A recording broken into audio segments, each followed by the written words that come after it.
ഇസ്ലാം പാഠശാല Islamic website ഇസ്ലാം പാഠശാല.net മലയാളത്തിലെ ആദ്യത്തെ സമ്പൂർണ്ണ ഇസ്ലാമിക് വെബ്സൈറ്റ്.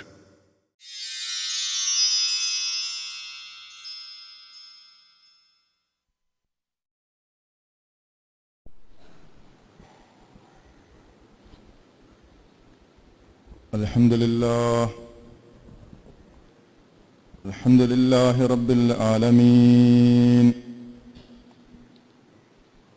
നഹ്മദുഹു വനസ്തഈനുഹു വനുഅ്മിനു ബിഹി വനതവക്കലു അലൈഹി വനഊദു ബില്ലാഹി മിൻ ശുറൂരി അൻഫുസിനാ വമിൻ സയ്യിആതി അഅ്മാലിനാ. من يهده الله فلا مضل له ومن يضلله فلا هادي له. ونشهد أن لا إله إلا الله ونشهد أن محمدا عبده ورسوله أرسله بالهدى ودين الحق ليظهره على الدين كله ولو كره المشركون. اللهم صل على محمد وعلى آل محمد كما صليت على إبراهيم وعلى آل إبراهيم وبارك على محمد وعلى آل محمد كما باركت على إبراهيم وعلى آل إبراهيم في العالمين إنك حميد مجيد. أما بعد فإن خير الحديث كتاب الله وخير الهدي هدي محمد مصطفى صلى الله عليه وسلم. شر الأمور محدثاتها وكل محدثة بدعة وكل بدعة ضلالة. أيها الناس أوصيكم عباد الله ونفسي أولا بتقوى الله. يا أيها الذين آمنوا اتقوا الله حق تقاته ولا تموتن إلا وأنتم مسلمون. وقال تعالى في قرآنه الكريم: أعوذ بالله من الشيطان الرجيم. بسم الله الرحمن الرحيم. وأذن في الناس بالحج يأتوك رجالا وعلى كل ضامر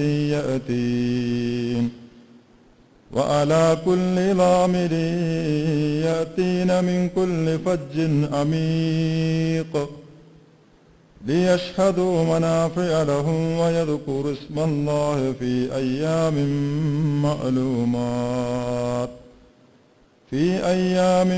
معلومات على ما رزقهم من بهيمة الأنعام فكلوا منها وأطعموا البائس الفقير ثم ليقضوا تفثهم وليوفوا نذورهم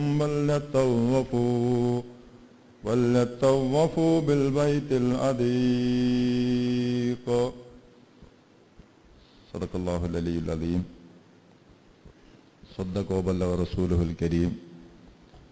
نحن على ذلك من الشاهدين الشاكرين والحمد لله رب العالمين. സത്യവിശ്വാസികളെ, വിശ്വാസിനികളെ, അള്ളാഹുവിനെ ഭയന്ന് അവൻ്റെ വിധിവിലക്കുകൾക്ക് വിധേയരായി തഖ്വ നിറഞ്ഞ ജീവിതം നയിക്കുവാൻ ആദ്യം എന്നോടും തുടർന്ന് നിങ്ങളോടും തഖ്വ കൊണ്ട് വസിയത്ത് ചെയ്യുന്നു, ഉപദേശിക്കുന്നു. മുത്തഖീങ്ങളായി ജീവിക്കുവാനും മുത്തഖീങ്ങളായ നിലയിൽ മരിക്കുവാനും അല്ലാഹു സുബ്ഹാനഹു വ തആല നമുക്കേവർക്കും തൗഫീഖ് നൽകി അനുഗ്രഹിക്കുമാറാകട്ടെ. ലോകത്തിൻ്റെ നാനാഭാഗങ്ങളിൽ നിന്ന് പരിശുദ്ധ ഹജ്ജ് കർമ്മം നിർവഹിക്കുവാൻ വേണ്ടി ലക്ഷോപലക്ഷം ഹാജിമാരും ഹാജകളും വിശുദ്ധ ഹറമിൽ സമ്മേളിച്ചുകൊണ്ടിരിക്കുകയാണ്. ഹജ്ജ് ലോക മുസ്ലിങ്ങളുടെ ഒരു മഹാസമ്മേളനമാണ്. ലോകത്തിൻ്റെ നാനാഭാഗങ്ങളിലുമുള്ള സത്യവിശ്വാസികളുടെ പ്രതിനിധികൾ ഒരുമിച്ച് കൂടുന്ന മുസ്ലിം ലോകത്തിൻ്റെ വാർഷിക സമ്മേളനമാണ് ഹജ്ജ് എന്ന് പറയുന്നത്. ഈ സമ്മേളനത്തിൽ ഓരോ വർഷവും പങ്കെടുക്കാൻ ആഗ്രഹിക്കുന്ന അല്ലെങ്കിൽ ഹജ്ജ് നിർവഹിക്കണം എന്ന മോഹം കൊണ്ടു നടക്കുന്ന പലർക്കും അവിടേക്ക് എത്തുവാനോ ഹജ്ജ് നിർവഹിക്കുവാനോ സാധ്യമാകാറില്ല. ഈ ആഗ്രഹിക്കുന്നവരിൽ നിന്ന് തന്നെ തെരഞ്ഞെടുക്കപ്പെട്ട ഒരു നിശ്ചിത എണ്ണത്തിന് മാത്രമാണ് എല്ലാ വർഷവും ഹജ്ജ് നിർവഹിക്കുവാൻ അവസരം ലഭിക്കാറുള്ളത്. നമ്മുടെ കേരളത്തിൽ നിന്ന് പോലും ആയിരക്കണക്കിന് ഹാജിമാർക്ക് ഈ വർഷം ഹജ്ജിനെ നിയ്യത്താക്കിയിട്ടും ഇതുവരെയും പുറപ്പെടാൻ കഴിഞ്ഞിട്ടില്ല. ഇങ്ങനെ ഓരോ വർഷവും ഹജ്ജ് നിർവഹിക്കണമെന്ന ആഗ്രഹമുണ്ടായിട്ടും അതിനവസരം ലഭിക്കാതെ പോകുന്ന ഒരുപാട് ഹാജിമാർ, തെരഞ്ഞെടുക്കപ്പെട്ട ആളുകൾക്ക് മാത്രം അവസരം ലഭിക്കുന്ന ഒരു കർമ്മം. പക്ഷെ എന്നിട്ട് പോലും ഉമ്മുൽ ഖുറ എന്ന് വിശുദ്ധ ഖുർആൻ വിശേഷിപ്പിച്ച മക്ക നഗരം, ഗ്രാമങ്ങളുടെ നഗരങ്ങളുടെ മാതാവ് എന്നാണ് ഉമ്മുൽ ഖുറ എന്ന ആ വാക്കിന്റെ അർത്ഥം. തെരഞ്ഞെടുക്കപ്പെട്ട പ്രതിനിധികളായിട്ട് പോലും ഉമ്മുൽ ഖുറ എന്ന് പറയുന്ന പരിശുദ്ധ ഖുർആൻ പരിചയപ്പെടുത്തിയ മക്ക നഗരം ജനസാഗരത്തെ കൊണ്ട് വീർപ്പുമുട്ടുന്ന കാഴ്ചയാണ് നമ്മൾ കണ്ടുകൊണ്ടിരിക്കുന്നത്. ആ അർത്ഥത്തിൽ പരിശുദ്ധ ഹജ്ജ് ലോകത്തെ ഒരു മഹാ അത്ഭുതം തന്നെയാണ്. ഒരേ സമയം ഇത്രയധികം ആളുകൾ ഒരേ സ്ഥലത്ത് ഒരുമിച്ച് കൂടുന്ന, ഒരേ മനസ്സോടെ, ഒരേ വേഷത്തോടെ, ഒരേ ദിക്റുകളോടെ, ഒരേ വികാരത്തോടെ ഇത്രയധികം ആളുകൾ ഒരുമിച്ച് കൂടുന്ന മറ്റൊരു കർമ്മമില്ല, മറ്റൊരു സ്ഥലമില്ല പരിശുദ്ധ മക്കയും ഹജ്ജുമല്ലാതെ.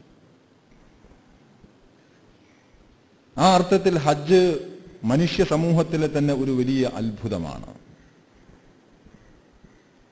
4000 വർഷങ്ങൾക്ക് മുമ്പ് മഹാനായ ഖലീലുല്ലാഹി ഇബ്രാഹിം അലൈഹിസ്സലാത്തു വസ്സലാം പരിശുദ്ധ കഅബാലയത്തിന്റെ നിർമ്മാണം പൂർത്തിയാക്കി കഴിഞ്ഞപ്പോൾ അല്ലാഹു തആല അദ്ദേഹത്തോട് കൽപ്പിച്ചു, അദ്ദിം ഫിന്നാസി ബിൽ ഹജ്ജ്, നീ ഹജ്ജിന് ജനങ്ങളോട് ആഹ്വാനം നൽകൂ.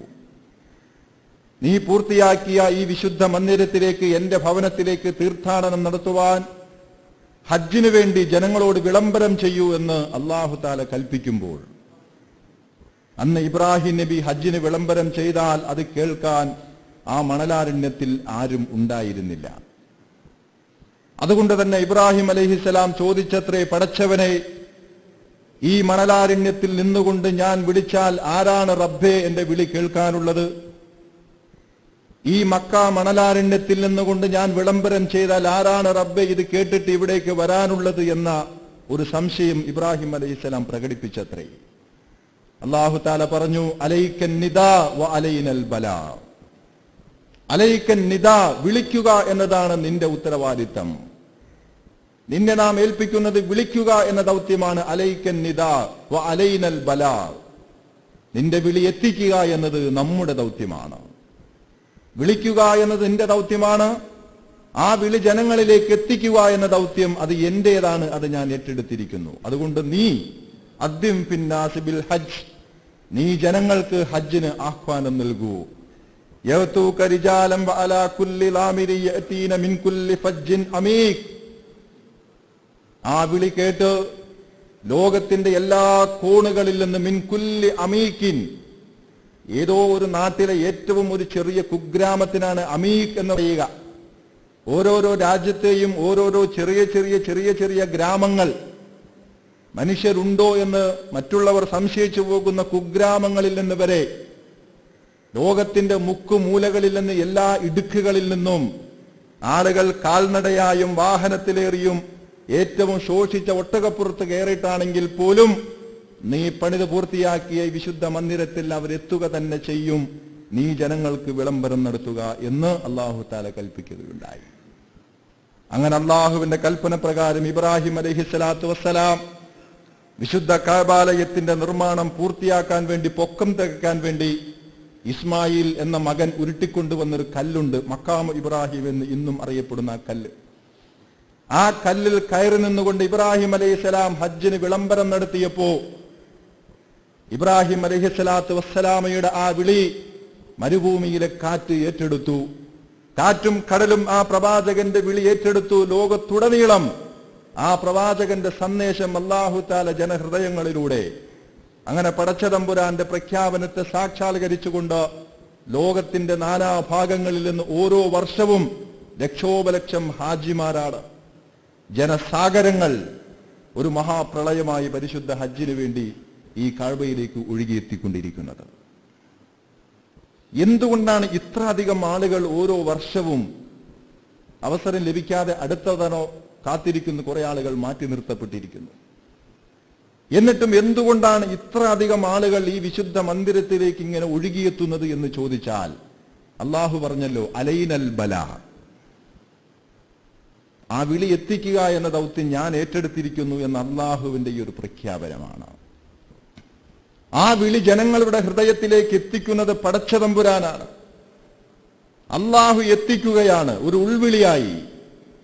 ജീവിതത്തിൽ ഒരിക്കലെങ്കിലും അള്ളാഹുവിന്റെ വിശുദ്ധ മന്ദിരം ഒന്ന് കാണണം, ജീവിതത്തിൽ ഒരിക്കലെങ്കിലും പരിശുദ്ധ ഈ ഭവനത്തിൽ വന്ന് ഹജ്ജ് നിർവഹിക്കണം, തവാഫ് നിർവഹിക്കണം, അള്ളാഹുവിന്റെ ഈ വിശുദ്ധ ഭവനം സന്ദർശിച്ചിട്ട് വേണം മരിക്കാനെന്ന അതിയായ മോഹം ഒരു ഉൾവിളി പോലെ വിശ്വാസികളുടെ ഹൃദയത്തിൽ ഉണ്ടാകുന്നത് പറഞ്ഞല്ലോ, ഇത് അല്ലാഹു തആല ഏറ്റെടുത്തിരിക്കുന്ന ഒരു ഉത്തരവാദിത്തമാണ്. ഇബ്രാഹിം നബി സംശയം പ്രകടിപ്പിച്ചപ്പോ അല്ലാഹു തആല പറഞ്ഞു, നീ സംശയിക്കേണ്ടതില്ല, അത് എത്തിക്കുന്ന കാര്യം നാം ഏറ്റു. അലൈനൽ ബലാ. നമ്മുടെയൊക്കെ തന്നെ അനുഭവങ്ങളിൽ ജീവിതത്തിൽ ഒരിക്കൽ പോലും ഹജ്ജിന് പോകാൻ കഴിയുമെന്ന് ഒരു പ്രതീക്ഷയുമില്ലാത്ത എത്രയോ ആളുകൾ, ഒരു പ്രതീക്ഷയും ഹജ്ജിനെ സംബന്ധിച്ച് പോകാൻ കഴിയുമെന്ന് പുലർത്താത്ത എത്രയോ ആളുകൾ, പക്ഷെ അവർക്ക് ഹജ്ജിന് പോകുന്നു. എന്താ കാരണം? അല്ലാഹുവിന് ഒരു ഉൾവിളിയായി സത്യവിശ്വാസികളുടെ ഹൃദയത്തിൽ ഇങ്ങനെ വന്നുകൊണ്ടേയിരിക്കുകയാണ്, മാറി മാറി. പോയവർക്ക് പിന്നെയും പോകണമെന്നുള്ള ആഗ്രഹം വർദ്ധിച്ചുകൊണ്ടിരിക്കുകയാണ്. അള്ളാഹുവിന്റെ വിളിയുടെ ഒരു മഹത്വമാണിത്. അള്ളാഹുവിന്റെ വിളി അവർ ഏറ്റെടുത്തതിന്റെ ലക്ഷണമാണത്. വിശുദ്ധ ഹജ്ജ് കർമ്മം ആരംഭിച്ച് ഇഹ്റാമിലേക്ക് പ്രവേശിക്കുന്നതോടുകൂടി അവസാനം വരെ ഹാജി നിരന്തരം അനുസ്യൂതം ചെയ്തുകൊണ്ടിരിക്കുന്ന ഒരു കർമ്മമുണ്ട് ഹജ്ജിൽ, തൽബിയത്ത് എന്ന കർമ്മം. തൽബിയത്ത് ചൊല്ലുക, ലബ്ബൈക് അല്ലാഹുമ്മ ലബ്ബൈക് ലബ്ബൈക ലാ ശരീക ലക ലബ്ബൈക്. എന്താണ് തൽബിയത്ത്? എന്താണ് അതിന്റെ അർത്ഥം? ലബ്ബൈക് അല്ലാഹുമ്മ ലബ്ബൈക്, അല്ലാഹുവേ ഇതാ ഞാൻ വന്നിരിക്കുന്നു, നിന്റെ വിളിക്ക് ഉത്തരം നൽകി. പടച്ചവനെ, നിന്റെ വിളിക്ക് ഉത്തരം നൽകിക്കൊണ്ട്, നിന്റെ വിളിക്ക് മറുപടി നൽകിക്കൊണ്ട് 4000 വർഷങ്ങൾക്ക് മുമ്പ് നിന്റെ പ്രവാചകൻ ആ കല്ലിൽ ചവിട്ടി നിന്നുകൊണ്ട് മലനാരണ്യത്തിൽ നടത്തിയ വിളി, ആ വിളിക്ക് ഉത്തരം നൽകിക്കൊണ്ട് അല്ലാഹുവേ ഇതാ ഞാൻ വന്നിരിക്കുന്നു, ഞാൻ ഹാജരായിരിക്കുന്നു, ഞാനിതാ ഹാജർ. അറബി കോളേജുകളിൽ അധ്യാപകർ അറ്റൻഡൻസ് എടുക്കുമ്പോൾ കുട്ടികൾ മറുപടി പറയുന്നത് ലബ്ബൈക്ക് എന്നാണ്, ഹാജർ എന്നല്ല, ലബ്ബൈക്ക്. ഇതാ വന്നിരിക്കുന്നു, ഞാനിവിടെ ഹാജറുണ്ട്. അള്ളാഹുവിന്റെ ആ വിശുദ്ധ മന്ദിരത്തിൽ എത്തിയിട്ട് ഹാജി പറയുകയാണ്, പടച്ചവനെ ഇതാ ഞാൻ എത്തി, നീ വിളിച്ചല്ലോ, ലബ്ബൈക് അല്ലാഹുമ്മ ലബ്ബൈക്, അല്ലാഹുവേ ഇതാ നിന്റെ വിളി സ്വീകരിച്ച് ഞാൻ എത്തിയിരിക്കുന്നു തമ്പുരാനെ. ഹാജി എടുത്തു പറയുകയാണ്. അങ്ങനെ തന്റെ വിളിക്ക് ഉത്തരം നൽകി അവിടെ ഹജ്ജിന് വരുന്ന ഹാജിക്കും ഹാജകൾക്കും അല്ലാഹു സുബ്ഹാനഹു വ തആല ജീവിതത്തിൽ ഏറ്റവും നല്ല പ്രതിഫലമാണ് കൊടുക്കുന്നത്. എന്താണ് ഹാജിമാർക്ക് കൊടുക്കുന്ന പ്രതിഫലം? റസൂലുള്ളാഹി സ്വല്ലല്ലാഹു അലൈഹി വസല്ലം പറഞ്ഞു, വമൻ ഹജ്ജ ഫലം യർഫുസ് വലം യഫ്സുഖ്. ആരെങ്കിലും ഹജ്ജ് നിർവഹിച്ചാൽ, എങ്ങനെയുള്ള ഹജ്ജ്? അധർമ്മം കലരാത്ത, മോശവൃത്തികൾ ഇല്ലാത്ത, കള്ളവാക്കുകൾ ഇല്ലാത്ത, മോശത്തരങ്ങൾ, അധാർമിക പ്രവർത്തനങ്ങൾ ഇല്ലാത്ത, അത് കലരാത്തൊരു ഹജ്ജ് ആരെങ്കിലും നിർവഹിച്ചാൽ ആ ഹജ്ജ് നിർവഹിച്ച് മടങ്ങുന്ന മനുഷ്യൻ കയൗമിൻ വലദത്തുഹു ഉമ്മുഹു, അവന്റെ ഉമ്മ അവനെ പ്രസവിച്ചിട്ട ദിവസത്തിൽ എന്ന പോലെയാണ് അവൻ അവിടെ നിന്ന് തിരിച്ചു വരുന്നത് എന്നാണ്. ഹാജി അള്ളാഹുവിന്റെ വിളിക്ക് ഉത്തരം നൽകി അവിടെ ചെന്ന് പടച്ചവൻ പറഞ്ഞതുപോലെയൊക്കെ ചെയ്ത് ആദർശപിതാവ് ഓടിയെടുത്ത് ഓടി, അദ്ദേഹം നിന്നെടുത്ത് നിന്ന്, അദ്ദേഹം നമസ്കരിച്ചെടുത്ത് നമസ്കരിച്ച്, അദ്ദേഹം ഉറങ്ങിയെടുത്ത് ഉറങ്ങി, അദ്ദേഹം ഓടിയെടുത്ത് ഓടി, ഇങ്ങനെ ആദർശപിതാവിന് അനുധാവനം ചെയ്ത് തിരിച്ചു വരുമ്പോഴേക്കും അവന്റെ മടക്കത്തെപ്പറ്റി പ്രവാചകൻ പറഞ്ഞു, മാതാവ് പ്രസവിച്ച ദിവസം ഒരു കുഞ്ഞിന്റെ വിശുദ്ധിയോടുകൂടി, ഉമ്മ പ്രസവിച്ച ഒരു കുഞ്ഞിന്റെ ആ ദിവസത്തെ ഏറ്റവും വിശുദ്ധിയുടെ മനോഭാവത്തിലേക്ക്, ഒരു കൊച്ചുകുഞ്ഞിന്റെ ജീവിത വിശുദ്ധിയിലേക്ക്, പാപങ്ങളിൽ നിന്ന് മുഴുവൻ മുക്തനാക്കപ്പെട്ട നിലയിലാണ് അള്ളാഹുവിന്റെ ഈ ദാസൻ, ഈ തീർത്ഥാടകൻ തിരിച്ചു വരുന്നത് എന്നാണ് റസൂലുള്ളാഹി സ്വല്ലല്ലാഹു അലൈഹി വസല്ലം പറയുന്നത്. അള്ളാഹു ഹാജിമാർക്ക് കൊടുക്കുന്ന ഏറ്റവും വലിയൊരു അനുഗ്രഹം അതാണ്. ഈ ഭൂമിയിലെ ഏറ്റവും അനുഗ്രഹീത ദാസന്മാരാണ് അവർ. ജീവിതത്തിന്റെ പിന്നിട്ട യാത്രകളിൽ സംഭവിച്ചു പോയ അരുതായ്മകളിൽ നിന്ന് പൊറുക്കൽ കിട്ടി ഒരു കൊച്ചുകുഞ്ഞിന്റെ വിശുദ്ധിയോടുകൂടി അവർ തിരിച്ചു വരികയാണ്. ഇങ്ങനെ ഒരു മഹത്തായ പ്രതിഫലം നൽകി അല്ലാഹു തആല തന്റെ അടിമകളെ വിളിച്ചിട്ടും ഈ വിളിക്ക് ഉത്തരം നൽകാത്ത ആളുകൾ, ഹജ്ജിന് പോകാൻ കഴിവുണ്ട്, അള്ളാഹുവിന്റെ വിശുദ്ധ മന്ദിരത്തിലേക്ക് പോകാൻ എല്ലാ നിലക്കും ആരോഗ്യവും സമ്പത്തും കഴിവും പ്രാപ്തിയും എല്ലാം ഉണ്ടായിട്ടും ഹജ്ജിന് പോകാതെ മരണം വരിക്കുന്ന ആളുകളോട് അള്ളാഹുവിന് അങ്ങേയറ്റം വെറുപ്പാണ്. അങ്ങനെയുള്ള ആളുകളെ സംബന്ധിച്ച് ഇസ്ലാമിന്റെ സമീപനം അള്ളാഹുവിന്റെ റസൂൽ പറഞ്ഞു, ഹജ്ജിന് പോകാൻ കഴിവുണ്ടായിട്ടും ജീവിതത്തിൽ ഹജ്ജ് നിർവഹിക്കാതെ മരണപ്പെട്ടു പോകുന്ന ആളുകളുടെ മരണത്തെപ്പറ്റി റസൂൽ പറഞ്ഞതെന്താണ്? വമൻ മാത വ അലൈഹി ഹജ്ജുൻ ഫൽയമുത് യഹൂദിയൻ ഔ നസ്രാനിയ. ഹജ്ജ് ബാധ്യതയായിരിക്കെ ആരെങ്കിലും മരണപ്പെട്ടാൽ, ഹജ്ജ് നിർവഹിക്കാനുള്ള കഴിവ് അവനുണ്ടായിരുന്നു, എന്നിട്ട് ജീവിതത്തിൽ അത് നിർവഹിക്കാതെ ഒരുത്തൻ മരണപ്പെട്ടാൽ ഫല്യമുത് യഹൂദിയൻ ഔ നസ്രാനിയ, അവ യഹൂദിയായിട്ടോ ക്രിസ്ത്യാനിയായിട്ടോ മരിക്കട്ടെ. അവന്റെ മരണം ആദർശ മരണമല്ല, മുസ്ലിമായിട്ടല്ല അവന്റെ മരണം, ജൂതനായിട്ടോ ക്രിസ്ത്യാനിയായിട്ടോ അവൻ മരിക്കട്ടെ എന്നാണ് പ്രവാചകൻ അത്തരം ആളുകളെ പറ്റി പറഞ്ഞത്. അവർ അവസാനം മരിക്കാൻ കിടക്കുമ്പോ ആധുനിക ഭാഷയിൽ പറഞ്ഞ ജെറുസലേമിലേക്കോ വത്തിക്കാനിലേക്കോ അവർ തിരിയട്ടെ. അവരെ മരിക്കാൻ കിടക്കുമ്പോൾ ജെറുസലേമിലേക്ക് തിരിക്കട്ടെ, വത്തിക്കാനിലേക്ക് തിരിക്കട്ടെ, യഹൂദിയായിട്ടോ നസ്രാനിയായിട്ടോ മരിക്കട്ടെ അത്തരം ആളുകൾ എന്നാണ് അള്ളാഹുവിന്റെ റസൂൽ ഹജ്ജിന് കഴിവുണ്ടായിട്ടും പോകാത്ത ആളുകളെ സംബന്ധിച്ച് പറയുന്നത്. ലില്ലാഹി അലന്നാസി ഹിജ്ജുൽ ബൈത്തി മൻ ഇസ്തതാ ഇലൈഹി സബീലാ. വിശുദ്ധ ഈ കഅബാലയത്തിന്റെ നിർമ്മാണം പൂർത്തിയാക്കിയതോടുകൂടി അല്ലാഹു തആല നിശ്ചയിച്ചൊരു ബാധ്യത ജനങ്ങളുടെ മേൽ, ജനങ്ങൾക്ക് മേൽ അള്ളാഹുവിനോടുള്ള ഒരു ബാധ്യത എന്താണ്? അള്ളാഹുവിന്റെ ഈ വിശുദ്ധ മന്ദിരത്തെ അവർ സന്ദർശിക്കണം. ആർക്ക്? മനിസ്തതാ ഇലൈഹി സബീല, കഴിവുള്ളവർക്കെല്ലാം. കഴിവില്ലാത്തവൻ അള്ളാഹു അടിച്ചേൽപ്പിച്ചില്ല.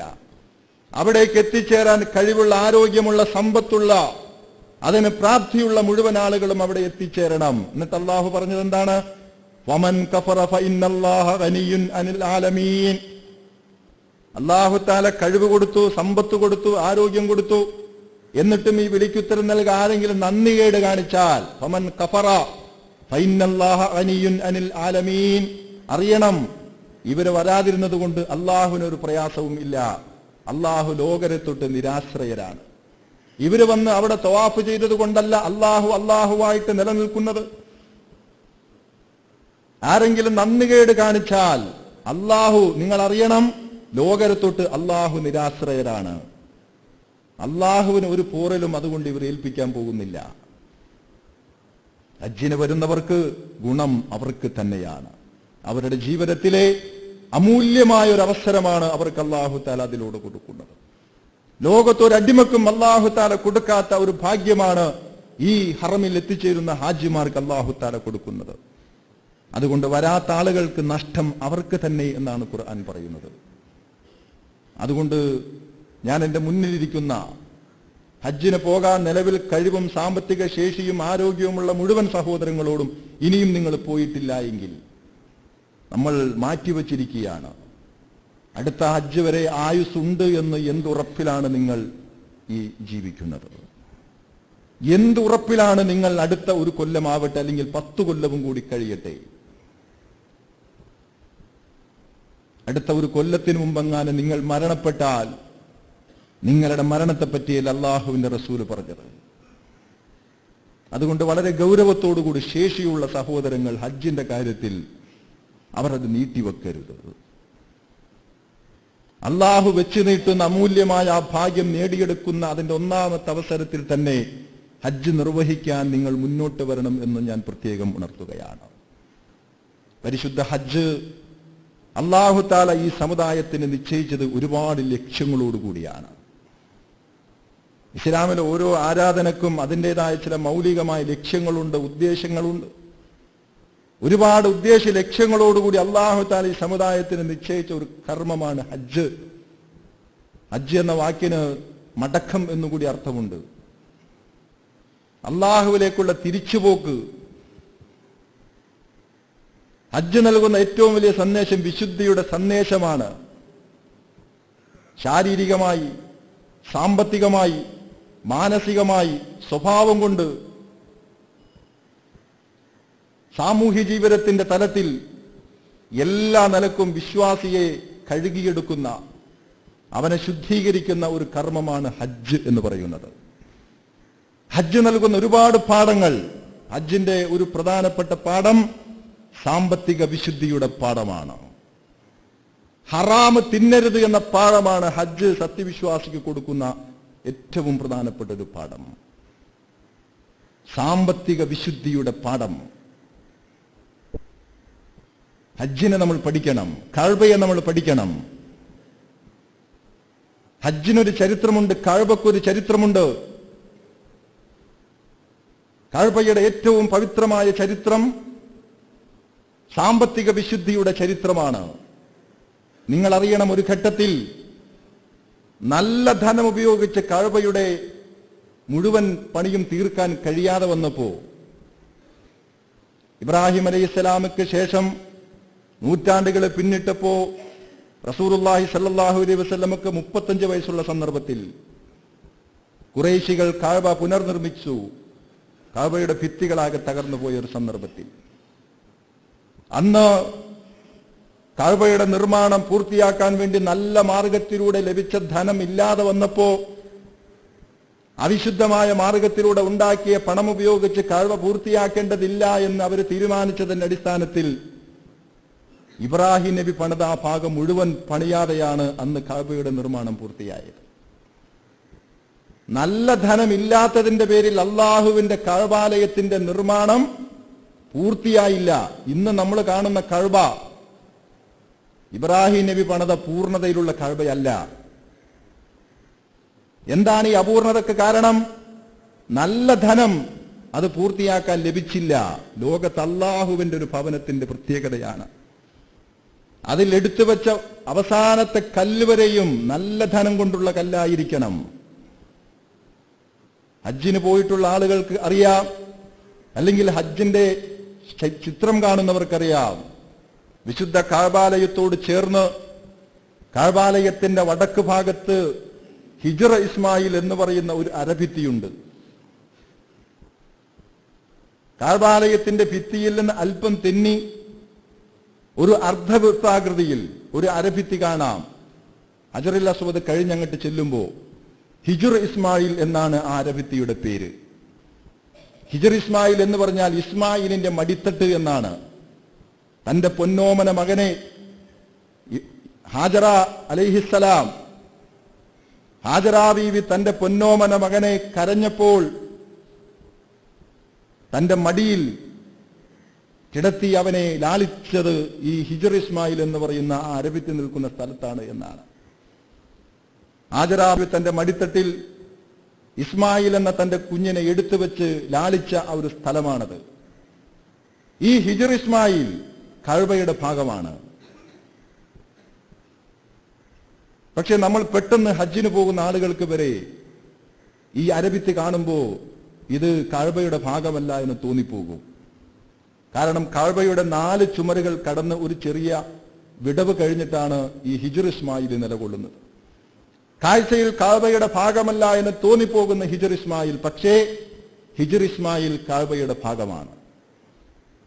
റസൂലുള്ളാഹി സ്വല്ലല്ലാഹു അലൈഹി വസല്ലമയോട് ഒരിക്കൽ ആയിഷ റളിയല്ലാഹു അൻഹ ആഗ്രഹം പ്രകടിപ്പിച്ചു, അള്ളാഹിന്റെ റസൂലെ, താങ്കളുടെ എല്ലാ ഭാര്യമാരും കഅബയുടെ അകത്ത് നിസ്കരിച്ചിട്ടുള്ളവരാണല്ലോ, എനിക്കും കഅബാലയത്തിന്റെ അകത്തുനിന്ന് കയറണമെന്ന് ആഗ്രഹമുണ്ട് എന്ന് പറഞ്ഞു. റസൂൽ സല്ലല്ലാഹു അലൈഹി വസല്ലം അതിനെ അനുവദിച്ചു. പക്ഷേ രാത്രിയാണ് ആയിഷ റളിയല്ലാഹു അൻഹ ഇങ്ങനൊരു ആഗ്രഹം പ്രകടിപ്പിച്ചതുകൊണ്ട് റസൂൽ സല്ലല്ലാഹു അലൈഹി വസല്ലം കഅബാലയത്തിന്റെ വാതിൽ തുറക്കാൻ ആവശ്യപ്പെട്ടില്ല.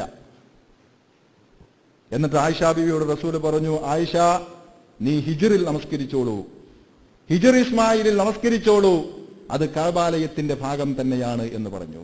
നിന്റെ ജനത സാമ്പത്തിക പരാധീനത കൊണ്ട് അത് മുഴുമിപ്പിക്കാതെ പോയതാണ്. ഹിജ്റും കഅബയുടെ ഭാഗമാണ്, നീ അവിടെ നിസ്കരിച്ചോളൂ, കഅബയ്ക്ക് തകത്ത് നിസ്കരിക്കുന്നതിന്റെ പുണ്യം കിട്ടുമെന്ന് റസൂൽ സല്ലല്ലാഹു അലൈഹി വസല്ലമ ആയിഷ റളിയല്ലാഹു അൻഹയോട് പറഞ്ഞൊരു ചരിത്രമുണ്ട്. എന്തിനാണ് ഞാൻ ഈ ഹിജ്ർ ഇസ്മായിലിന്റെ ചരിത്രം ഇങ്ങനെ പറഞ്ഞതെന്ന് ചോദിച്ചാൽ, മുസ്ലിം ലോകത്തിന്റെ കേന്ദ്ര ബിന്ദുവായി നിലകൊള്ളുന്ന വിശുദ്ധ കഅബാലയത്തിന്റെ കല്ലിന്റെ പോലും വിശുദ്ധി പറയാനാണ്. പറഞ്ഞില്ലേ, റസൂൽ സല്ലല്ലാഹു അലൈഹി വസല്ലമക്ക് 35 വയസ്സുള്ളപ്പോ മക്കയിൽ വലിയൊരു പ്രളയമുണ്ടായി. ആ പ്രളയത്തിൽ കഅബാലയത്തിന്റെ ചുമരുകൾ തകർന്നു വീണു. അങ്ങനെ ഖുറൈശികൾ ദാറുൻ നദവയിൽ യോഗം ചേർന്ന് കഅബ പുതുക്കിപ്പണിയാൻ തീരുമാനിച്ചു. അങ്ങനെ അവർ കഅബ പുതുക്കിപ്പണിതുകൊണ്ടിരിക്കുകയാണ്. അപ്പൊ അവർ തീരുമാനമെടുത്തിരുന്നു, കഅബ നിർമ്മാണത്തിന് പലിശ പണം ഉപയോഗിക്കാൻ പാടില്ല, മദ്യത്തിന്റെ പണം കഅബ നിർമ്മാണത്തിന് ഉപയോഗിക്കരുത്, വ്യഭിചാരത്തിന്റെ വരുമാനം അതിനുപയോഗിക്കാൻ പാടില്ല, പലിശയും വ്യഭിചാരവും പോലെയുള്ള അവിശുദ്ധമായ ധനം നിർമ്മാണത്തിന് ഉപയോഗിക്കരുത് എന്നവർ തീരുമാനമെടുത്തു. ശുദ്ധമായ ധനം മാത്രമേ ഉപയോഗിക്കാവൂ. അന്നും ഖുറൈശികൾ അങ്ങനെ ഒരു തീരുമാനമെടുത്തു. അങ്ങനെ നിർമ്മാണം പൂർത്തിയായി. ചരിത്രം പറയുന്നുണ്ട്, വഖറലാഖത്ത് ബിഹിം അൻ നഫഖത്തു അത്തയ്യിബത്തു അൻ ഇത്മാമിഹി അലാ ഖവായിദ് ഇസ്മായിൽ. അങ്ങനെ ഇസ്മായിലിന്റെ അടിത്തറ നിലനിൽക്കുന്ന ആ ഭാഗം അത് പണിയുന്ന സമയമായപ്പോഴേക്കും അവരുടെ കയ്യിലുള്ള ശുദ്ധമായ ധനം തീർന്നുപോയി. ശുദ്ധമായ ധനം ഇല്ലാതെ വന്നു. പിന്നെ പണമുണ്ട്, പക്ഷെ എല്ലാ പണവും ഇതിന് ഉപയോഗിക്കാൻ കഴിയില്ല. അതുകൊണ്ട് കയ്യിലുള്ള ശുദ്ധമായ ധനം തീർന്നപ്പോൾ ഫഅഖ്റജു മിനൽ ഹജ്രി വബനൗ അലൈഹി ജിദാറൻ കസീറ. കഅബാലയത്തിന്റെ ചരിത്ര അവശിഷ്ടങ്ങളിലെ കല്ലുകളിൽ നിന്ന് ഒരു കല്ല് അവർ പുറത്തേക്ക് എടുത്തിട്ട് അവർ പുറത്ത് ഒരു കല്ല് വെച്ചു. എന്നിട്ട് ആ കല്ലിന്റെ മേൽ ഒരു ചെറിയ അരഭിത്തി. അവർ ജിദാറൻ കസീറൻ അലാമ അലാ അന്നഹു മിനൽ കഅബത്തി, അത് കഅബയുടെ ഭാഗമാണെന്ന് തെളിയിക്കാൻ വേണ്ടി കഅബയോട് ചേർത്ത് തന്നെ അവരൊരു അരഭിത്തി പണിയുകയാണ് ചെയ്തത് എന്നാണ് ഈ ഹിജ്ർ ഇസ്മായിലിന്റെ ചരിത്രത്തെ സംബന്ധിച്ച് പറയുന്നത്. റസൂലിന്റെ കാലത്ത് പോലും ആ ഹിജ്ർ ഇസ്മായിൽ പൊളിച്ച് അതതിന്റെ പൂർണ്ണതയിലേക്ക് ഇബ്രാഹിം നബി പണിത രൂപത്തിലേക്ക് പണിയാൻ മെനക്കെട്ടിട്ടില്ല. ആ വിശുദ്ധിയുടെ ചരിത്രം കഅബക്ക് നിലനിൽക്കട്ടെ. അള്ളാഹുവിന്റെ വിശുദ്ധ കഅബാലയം പണിയാൻ വേണ്ടി ശുദ്ധമായ ധനം തികയാതെ വന്നപ്പോ ഹിജ്ർ ഇസ്മായിൽ എന്ന് പറയുന്ന ഭാഗം അരഭിത്തിയായിട്ട് നിലനിർത്തി. പണമില്ലാത്തത് കൊണ്ട് ആയിഷാ ബീവിയോട് റസൂൽ പറഞ്ഞത് തന്നെയാണ് അന്നങ്ങനെ സംഭവിച്ചതിന്റെ കാരണം. ഞാൻ പറഞ്ഞില്ലേ, അള്ളാഹുവിന്റെ വിശുദ്ധ മന്ദിരത്തിന്റെ ഈ വിശുദ്ധി, അതിന്റെ ഓരോ കല്ലുകൾക്കും സാമ്പത്തിക വിശുദ്ധിയുടെ തിളക്കമുണ്ട്. അതുകൊണ്ട് തന്നെ ആ കഅബ മന്ദിരത്തിലേക്ക് ആരാണോ വരുന്നത് അവന്റെ ധനം ശുദ്ധമായ ധനമായിരിക്കണം. ഈ മന്ദിരത്തിലേക്കാണ് നിങ്ങൾ തീർത്ഥാടനം നടത്താൻ വരുന്നതെങ്കിൽ, ഈ വിശുദ്ധ ഹജ്ജിനാണ് നിങ്ങൾ വരുന്നതെങ്കിൽ നിങ്ങളുടെ പണം പലിശപ്പണമാകാൻ പാടില്ല. അവിശുദ്ധമായ മാർഗത്തിലൂടെ സമ്പാദിച്ച പണം ഈ ഹജ്ജ് കർമ്മത്തിന് നിങ്ങൾ ഉപയോഗിക്കാൻ പാടില്ല. ഹജ്ജിന് ഇസ്ലാം നിശ്ചയിച്ച മൗലികമായ ഒരു ഉപാധിയാണ്. റസൂലുള്ളാഹി സ്വല്ലല്ലാഹു അലൈഹി വസല്ലം പറഞ്ഞു, ലോകത്തിന്റെ നാനാഭാഗങ്ങളിൽ നിന്ന് ലക്ഷോപലക്ഷം ഹാജിമാർ വിശുദ്ധ ഹജ്ജ് കർമ്മത്തിന് വേണ്ടി വരികയും അങ്ങനെ ഇഹ്റാമിന്റെ വസ്ത്രമണിഞ്ഞ് അവരിങ്ങനെ തൽബിയത്ത് ചൊല്ലിക്കൊണ്ടിരിക്കുമ്പോ ലബ്ബൈക് അല്ലാഹുമ്മ ലബ്ബൈക് ലബ്ബൈക ലാ ശരീക ലക ലബ്ബൈക് ഇന്നൽ ഹംദ വന്നിഅമത ലക വൽ മുൽക ലാ ശരീക ലക ലബ്ബൈക് എന്നിങ്ങനെ അള്ളാഹുവിനെ പ്രകീർത്തിച്ചുകൊണ്ട് അള്ളാഹുവിനെ സ്തുതിച്ചുകൊണ്ട് ഹാജിമാര് ദിഗന്തം മുഴങ്ങുമാറ് തൽബിയത്ത് ചൊല്ലുമ്പോ നല്ല ഉച്ചത്തിലാണ് പുരുഷന്മാർ തൽബിയത്ത് ചൊല്ലേണ്ടതെന്നാണ് സഹാബികളെ പറ്റി പറയുന്നത്. ഹജ്ജ് കഴിഞ്ഞ് അവർ വരുമ്പോ അവർക്ക് പലർക്കും ശബ്ദമുണ്ടായിരുന്നില്ല എന്നാണ്. തൊണ്ട വരണ്ടു പോയിരുന്നു അവർ തിരിച്ചു വീട്ടിലേക്ക് വരുമ്പോൾ എന്നാണ് പറയുന്നത്. അങ്ങനെ ഹാജിമാർ അള്ളാഹുവിനെ സ്തുതിച്ചുകൊണ്ട് അവന്റെ വിളിക്ക് ഉത്തരം നൽകിക്കൊണ്ട് തൽബിയത്ത് ചൊല്ലിക്കൊണ്ടിരിക്കുമ്പോ ചില ഹാജിമാരുടെ തൽബിയത്ത് കേട്ടിട്ട് അവരുടെ അനുഷ്ഠാനങ്ങൾ കണ്ടിട്ട് ആകാശത്ത് നിന്നൊരു വിളിയാളൻ വിളിച്ചു പറയും, ഒരു വിളംബരമുണ്ടാകും, ലാ ലബ്ബൈക വലാ സഅദൈക ഹജ്ജുക മർദൂദ് വൈറു മഅ്സൂർ. ചില ഹാജിമാരുടെ ഹജ്ജിനെ നോക്കിയിട്ട് അള്ളാഹു പറയും, ഒരു വിളിയാളൻ വിളിച്ചു പറയും, അവരുടെ തൽബിയത്ത് കേട്ടിട്ട് പറയും, ലാ ലബ്ബൈക വലാ സഅദൈക, നിന്റെ തൽബിയത്ത് നമുക്ക് ആവശ്യമില്ല, നിന്റെ തൽബിയത്ത് സ്വീകാര്യമില്ല, നിന്റെ പ്രകീർത്തനങ്ങൾ നമുക്ക് ആവശ്യമില്ല, ഹജ്ജുക മർദൂദ്, നിന്റെ ഹജ്ജ് തള്ളപ്പെട്ടിരിക്കുന്നു.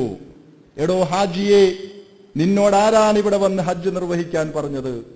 നിന്നോടാരാണ് ഇവിടെ വന്ന് തൽബിയത്ത് ചൊല്ലാൻ ആവശ്യപ്പെട്ടത്? നിന്റെ പ്രകീർത്തനങ്ങളും നിന്റെ സ്തുതികീർത്തനങ്ങളും നിന്റെ തൽബിയത്തും നിന്റെ ഹജ്ജും എനിക്ക് ആവശ്യമില്ല. നിന്റെ ഹജ്ജ് തള്ളപ്പെട്ടിരിക്കുന്നു, നിന്റെ തൽബിയത്ത് എനിക്ക് വേണ്ട, നീ എന്തിനാണ് ഇവിടെ വന്ന് ഇങ്ങനെ തൽബിയത്ത് ചൊല്ലുന്നത് എന്ന് ചില ഹാജിമാരുടെ തൽബിയത്ത് കേട്ടിട്ട് അള്ളാഹു വിളിച്ചു പറയും. എന്തുകൊണ്ട്? ഏതുതരം ഹാജിമാരോടാണ് അള്ളാഹു അങ്ങനെ പറയുന്നതെന്നറിയുമോ? അവർ ഈ ഹജ്ജിന് വേണ്ടി ഉപയോഗിച്ച പണം ഹറാമായ മാർഗത്തിലൂടെ സമ്പാദിച്ച പണമാണ്. മാലുർ റിബ, പലിശയുടെ പണം. മാലുർ റിബ, പലിശയുടെ പണം. മാലുൽ ഖംർ, മദ്യലോബിയുടെ ഇടയാളനായി നിന്നുകൊണ്ടുണ്ടാക്കിയ മദ്യത്തിന്റെ പണം. മാലുർ റിശ്വ, അഴിമതിയുടെ കൈക്കൂലിയുടെ പണം.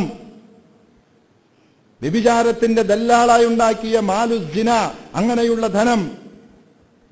ഈ അവിശുദ്ധമായ മാർഗത്തിലൂടെ പണമുണ്ടാക്കി ആ പണം ഉപയോഗിച്ച് ഹജ്ജ് വന്ന് എന്നെ തൃപ്തിപ്പെടുത്താമെന്ന് വിചാരിക്കുന്ന മൂഢനായ തീർത്ഥാടക, ഹജ്ജുക മർദൂദ്, നിന്റെ ഹജ്ജ് എനിക്ക് വേണ്ട. ലാ ലബ്ബൈക്, നിനക്ക് തിരിച്ചു മറുപടിയില്ല, നിന്റെ തൽബിയത്ത് എനിക്ക് വേണ്ട. എന്താണ് ഹജ്ജ് നൽകുന്ന ഈ സന്ദേശം? നിങ്ങൾ എങ്ങനെയും ഈ ദുനിയാവിൽ ജീവിച്ചിട്ട് അവസാനം ഈ പണം ഉപയോഗിച്ചിട്ട് അള്ളാഹിനെ തൃപ്തിപ്പെടുത്താമെന്ന് വിചാരിച്ചു. ഹജ്ജ് നൽകുന്ന ഈ സാമ്പത്തിക വിശുദ്ധിയുടെ പാഠം മുസ്ലിം സമുദായം ഹജ്ജിൽ നിന്ന് പഠിക്കേണ്ട ഒരു വലിയ പാഠമാണ്. ഈ സമുദായം അവരുടെ ജീവിതം കോർത്തിണക്കപ്പെട്ട ഒരു മന്ദിരമുണ്ട്, വിശുദ്ധ കഅബ.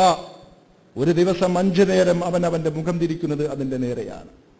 അവന്റെ ജീവിതവുമായി അത്രമാത്രം വൈകാരിക ബന്ധമുള്ള ആ മന്ദിരവുമായിട്ട് എന്താണ് ആ മന്ദിരത്തിന് പറയാനുള്ളത്? വിശുദ്ധിയുടെ ഒരു ചരിത്രമാണ്.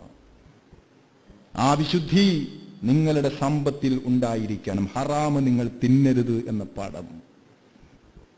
ഈ അർത്ഥത്തിൽ ഒരുപാട് വിശുദ്ധിയുടെ പാഠങ്ങളാണ് ഹജ്ജ് ഈ സമുദായത്തിന് നൽകിക്കൊണ്ടിരിക്കുന്നത്. ഒരുപാട് പാഠങ്ങൾ.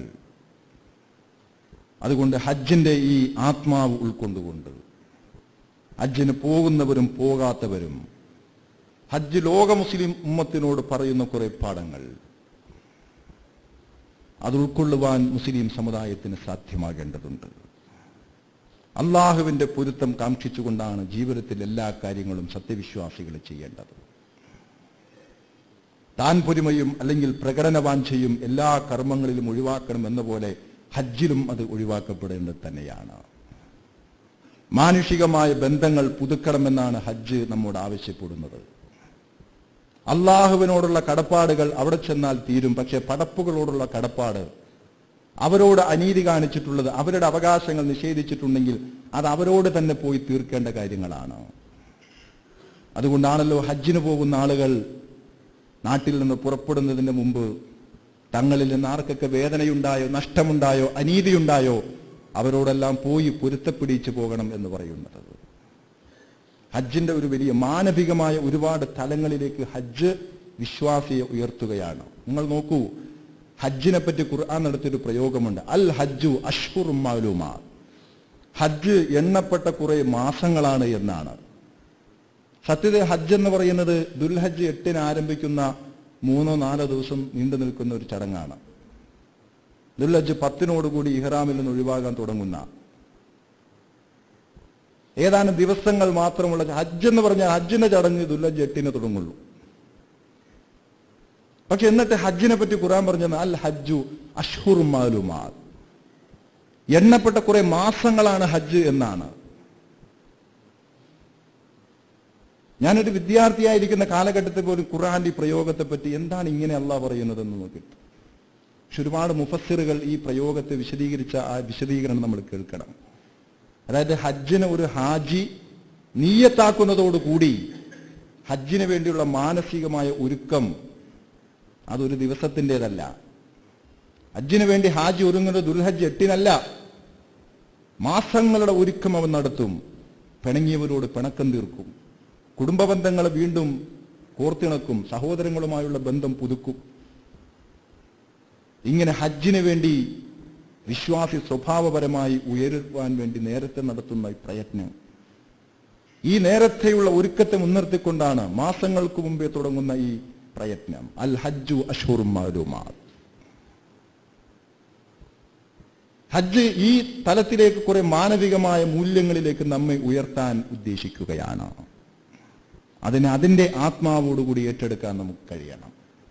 ഇപ്പൊ നമ്മുടെ നാട്ടിൽ ഹജ്ജ് കല്യാണം എന്ന് പറഞ്ഞിട്ട് ഒരു നിലക്കും പ്രോത്സാഹിപ്പിക്കപ്പെടാൻ പാടില്ലാത്ത, ഹജ്ജിന് പോകുന്ന ആളുകൾ വലിയ വലിയ പന്തല് കെട്ടി നാട്ടുകാരെ മുഴുവൻ വിളിച്ചു വരുത്തി ആർഭാടകരമായ മഹാസദ്യകൾ ഒരുക്കിക്കൊണ്ട് ഒരുതരം ഹജ്ജ് കല്യാണം എന്ന പോലെ നടത്തുന്നൊരു രീതിയുണ്ട്. എവിടുന്നാണ് ഇത്തരം സംഗതികൾ മുസ്ലിം സമുദായത്തിലേക്ക് കടന്നു വരുന്നത്? ചിലർ അതിന് പറയുന്ന ന്യായം, അകന്നു നിൽക്കുന്ന പിണങ്ങിപ്പോയ ആളുകളൊക്കെ വിളിച്ചുകൂട്ടി അവരോടൊക്കെ ഒന്ന് പറഞ്ഞ് അവരോടൊക്കെ ഒന്ന് ക്ഷമ പൊരുത്തപ്പെടിക്കാൻ. ഞാൻ ഒരാളോട് അനീതി കാണിച്ചിട്ടുണ്ടെങ്കിൽ, അവിവേകം കാണിച്ചിട്ടുണ്ടെങ്കിൽ ഞാൻ അയാളോട് പൊരുത്തപ്പെടിക്കേണ്ടത് എന്റെ വീട്ടിലേക്ക് വിളിച്ചു വരുത്തിയിട്ടാണോ? എന്റെ വീട്ടിലേക്ക് വന്നതിന് ശേഷമാണോ ഞാൻ പൊരുത്തപ്പെടിക്കേണ്ടത്? അതല്ല, അദ്ദേഹത്തിന്റെ വീട്ടിലേക്ക് ചെന്നുകൊണ്ട് ഞാൻ പൊരുത്തപ്പെടിക്കണോ? ചില വീടുകളിൽ നിന്ന് ഹജ്ജിന് പോകുമ്പോഴുള്ള വലിയ ഭീമാകാരമായ പന്തൽ ഒരുതരം പ്രകടനപരതയുടെ തലത്തിലേക്ക് നമ്മുടെ ഹജ്ജ് ഇങ്ങനെ പോയിക്കൂടാ. തീർച്ചയായും പറയണം, നമ്മുടെ ആദർശ സഹോദരങ്ങളോട് ഹജ്ജിന് പോകുന്നതിനെ പറ്റി ഉണർത്തണം.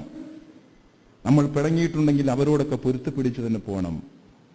അത് തൻ്റെ വീട്ടിലേക്ക് വിളിച്ചു വരുത്തിയിട്ടല്ല. ഞാൻ സാന്ദർഭികമായി ഇങ്ങനൊരു സംഗതിയെപ്പറ്റി സൂചിപ്പിച്ചു എന്ന് മാത്രം. യഥാർത്ഥത്തിൽ ഇതൊന്നും, ഹജ്ജ് എന്ന് പറയുന്നത് എന്താണ്? ഹജ്ജിന് വേണ്ടി അല്ലാഹു തആല പറഞ്ഞല്ലോ, നിങ്ങൾ പാത്തിഹയും ഒരുക്കൂ, തസവ്വദു ഫൈന ഖൈറസ്സാദി തഖ്വ. നിങ്ങൾ ഹജ്ജിന് വേണ്ടിയുള്ള ഒരുക്കങ്ങൾ നടത്തൂ. ഏറ്റവും നല്ല ഒരുക്കം, ഏറ്റവും നല്ല പാഥേയം തഖ്വ. അത് തഖ്വയാണ്. അത് തഖ്വയാണ്. ജീവിത വിശുദ്ധി എന്നാണ് തഖ്വ എന്നതിന്റെ അർത്ഥം.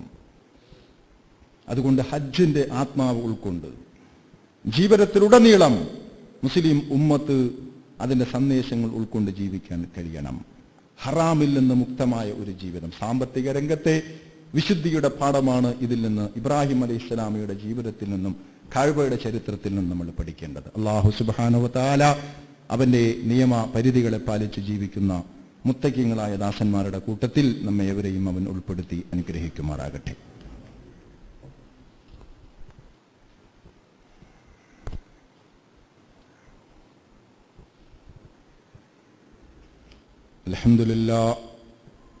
അൽഹംദുലില്ലാഹി റബ്ബിൽ ആലമീൻ.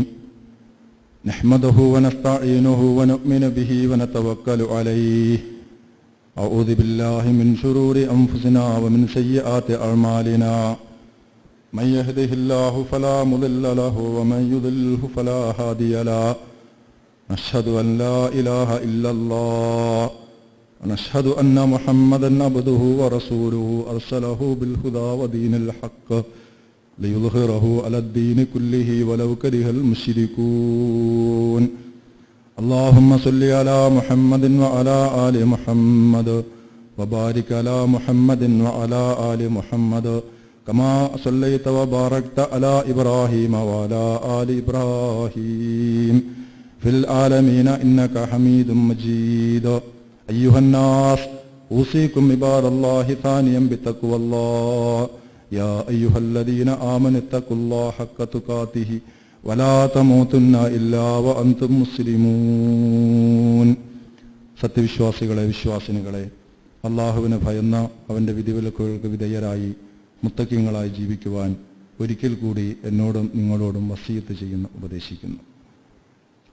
പരിശുദ്ധ ഹജ്ജ് കർമ്മവുമായി ബന്ധപ്പെട്ട് അവിടെ സമ്മേളിച്ചിരിക്കുന്ന ഹാജിമാര് അറഫയിൽ സമ്മേളിക്കുമ്പോൾ ദുൽഹജ്ജ് 9 മുസ്ലിം സമൂഹം ഹാജിമാരൊഴികെ ലോകത്തുള്ള മറ്റ് മുസ്ലിങ്ങൾ പിടിക്കേണ്ട വളരെ പ്രബലമായ ഒരു സുന്നത്ത് നോമ്പ് റസൂൽ സല്ലല്ലാഹു അലൈഹി വസല്ലം പഠിപ്പിച്ചിട്ടുണ്ട്.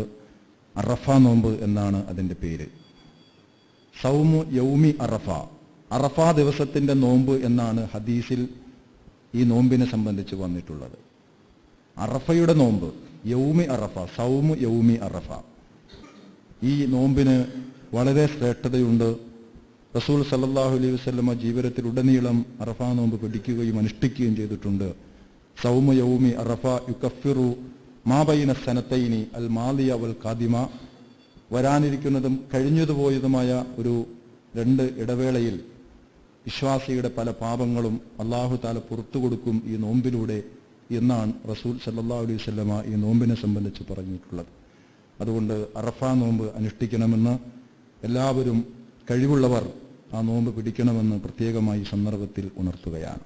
അതോടൊപ്പം ഈ വർഷം ഹജ്ജിന് പോകാൻ അതിയായ ആഗ്രഹമുണ്ടായിട്ടും അതിനുവേണ്ടി പണമടച്ചിട്ടും എല്ലാ തയ്യാറെടുപ്പും നടത്തിയിട്ടും ഹജ്ജിന് പോകാൻ കഴിയാത്ത ഒരുപാട് സഹോദരങ്ങൾ നമ്മുടെ നാട്ടിലുണ്ട്. നമ്മുടെ ഈ പള്ളിയിൽ തന്നെ അങ്ങനെയുള്ള ചില സഹോദരങ്ങൾ വന്നിട്ടുണ്ട് എന്നും എനിക്കറിയാം. അതിയായ ആഗ്രഹമുണ്ടായിട്ടും ചില സാങ്കേതിക പ്രശ്നങ്ങൾ മൂലം ആയിരക്കണക്കിന് ഹാജിമാർക്ക് കേരളത്തിൽ വിവിധ ഹജ്ജ് ഗ്രൂപ്പുകൾ വഴി പോകാൻ ശ്രമിച്ചിട്ട് കഴിയാത്ത ധാരാളം ഹാജിമാർ. തീർച്ചയായും അവർക്ക് വേണ്ടി നമ്മൾ പ്രാർത്ഥിക്കണം. അല്ലാഹു സുബ്ഹാനഹു വ തആല അടുത്ത വർഷം അവർക്ക് ആ ഹജ്ജ് പൂർണ്ണ ചൈതന്യത്തോടെ നിർവഹിക്കുവാനുള്ള ദീർഘായുസ് നൽകി അല്ലാഹു അവരെ അനുഗ്രഹിക്കുമാറാകട്ടെ. അതോടൊപ്പം ഒരു കാര്യവും കൂടി ഞാൻ അറിയിക്കുന്നു. പെരുന്നാൾ നമസ്കാരം ഈദ്ഗാഹ് മൈതാനിയിൽ ഈ വർഷം നമ്മൾ ആവിഷ്കരിച്ചിട്ടുണ്ട്. കൃത്യം 8 മണിക്ക് തന്നെ നമസ്കാരം ആരംഭിക്കും. ആലുവ അദ്വൈതാശ്രമത്തിന് എതിർവശത്തുള്ള ഗ്രൗണ്ടിലാണ് ഈദ് നമസ്കാരത്തിന് സൗകര്യം ഒരുക്കിയിട്ടുള്ളത്. നിങ്ങളെല്ലാവരും നേരത്തെ തന്നെ കുടുംബാംഗങ്ങളോടൊത്തും മക്കളോടൊത്തൊക്കെ സന്തോഷത്തോടെ ഈദ് മൈതാനിയിലേക്ക് എത്തിച്ചേരണമെന്ന് പ്രത്യേകം ഉണർത്തുന്നു. അല്ലാഹു സുബ്ഹാനഹു വ തആല നമ്മെ അനുഗ്രഹിക്കുമാറാകട്ടെ. اللهم ارض عن الأربعة الخلفاء الراشدين المهديين. اللهم ارض عن نبيك حمزة والعباس وعن بقية أصحاب رسولك أجمعين. اللهم اغفر للمؤمنين والمؤمنات والمسلمين والمسلمات الأحياء منهم والأموات إنك مجيب الدعوات يا قاضي الحاجات. طيب ثراهم وجعل الجنة مأواهم.